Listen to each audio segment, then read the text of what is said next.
हम भार लगते हैं तो एक बार कह दो, 2027 से 2029 की चुनाव में दिखा देंगे। अब समझाने का वक्त नहीं। बृजभूषण के बयान ने मोदी योगी सरकार को हिलाया, स्वर्ण समाज की आवाज को उठाया। दबदबे वाले नेताजी का भौकाल देख हर कोई है दंग। क्या चुनावी मैदान में दिखाएंगे फिर से बृजभूषण दम? धनंजय सिंह के साथ मिलकर किया ऐसा ऐलान। पूरे यूपी में छाए बृजभूषण के बयान की चर्चा। अब समय ज्यादा समझाने का नहीं रह गया। ताकत दिखाकर बृजभूषण ने दिखाई अपने आक्रामक तेवर। पहली बार दिखा यूजीसी के बाद अलग अंदाज। सोशल मीडिया पर बृजभूषण के बयान का गुणगान। जिन्हें गुमान है उनको जाकर कह दो, अब हम मैदान में लौट आए हैं। ये बात बृजभूषण के लिए बिल्कुल सही बैठती है, क्योंकि इस बार जो बृजभूषण शरण सिंह ने ऐलान किया और बयान दिया, उसे देखकर राजनीतिक पंडित भी ये कह रहे हैं कि अब बृजभूषण ने मोदी योगी को खुली चुनौती दे दी है। क्योंकि जिस अंदाज में उन्होंने कहा है कि हम भार लगते हैं तो बता दो, 2027 या 2029 की चुनाव में दिखाएंगे हम क्या है। इस बयान ने सबको हिलाकर रख दिया। एक और जहां बंगाल चुनाव में बीजेपी ने पूरी ताकत झोंकी है, तो वहीं दूसरी ओर बृजभूषण के आए इस बयान ने यूपी का सियासी तापमान चढ़ा दिया, जिसकी चर्चा अब सियासी गलियारों में भी हो रही है। सवाल है कि क्या सच में इसका असर चुनाव में दिखेगा? चलिए सब समझते हैं।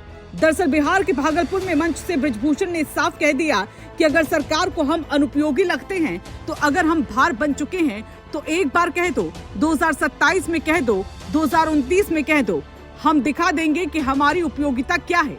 ये सिर्फ शब्द नहीं थे, बल्कि एक खुली चुनौती थी जिसने सीधे सत्ता के गलियारों तक संदेश पहुंचा दिया।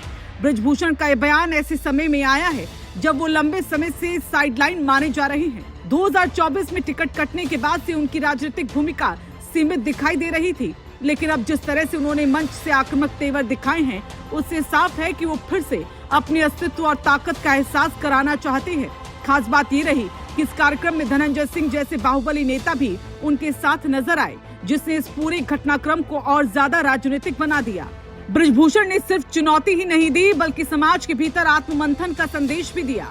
उन्होंने कहा कि अब समय समझाने का नहीं, बल्कि अपनी ताकत पहचानने का है। उनका इशारा साफ था कि अगर कोई समाज अपनी ताकत नहीं दिखाता तो उसे नजरअंदाज किया जाता है। यही वजह है कि उन्होंने क्षत्रिय समाज को एकजुट होने और अपनी भूमिका को पहचानने का आह्वान किया। इस बयान को सीधे तौर पर उस वोट बैंक को साधने की कोशिश माना जा रहा है जो उत्तर प्रदेश की कई सीटों पर निर्णायक भूमिका निभाता है। इसे चुनावी नजरिए से देखें तो सवाल उठता है कि क्या बृजभूषण का ये बयान आने वाले चुनावों में असर डालेगा, क्योंकि 2027 का विधानसभा चुनाव और 2029 का लोकसभा चुनाव दोनों ही नजदीक है, और ऐसे में इस तरह की बयानबाजी सियासी समीकरणों को प्रभावित कर सकती है। खासकर जब जातीय राजनीति अपनी चरम पर हो, तब किसी बड़े वर्ग की एकजुटता का संदेश सीधे चुनावी परिणामों पर असर डाल सकता है। राजनीतिक जानकार मानते हैं कि बृजभूषण शरण सिंह इस बयान के जरिए सिर्फ समाज को संदेश नहीं दे रहे, बल्कि पार्टी और संगठन पर भी दबाव बनाने की कोशिश कर रहे हैं। चर्चा ये भी है कि वो अपने परिवार को राजनीति में मजबूत स्थान दिलाने के लिए सक्रिय हुए हैं। ऐसे में ये बयान एक रणनीतिक कदम भी हो सकता है, जिससे वो अपनी प्रासंगिकता फिर से स्थापित करना चाहते हैं।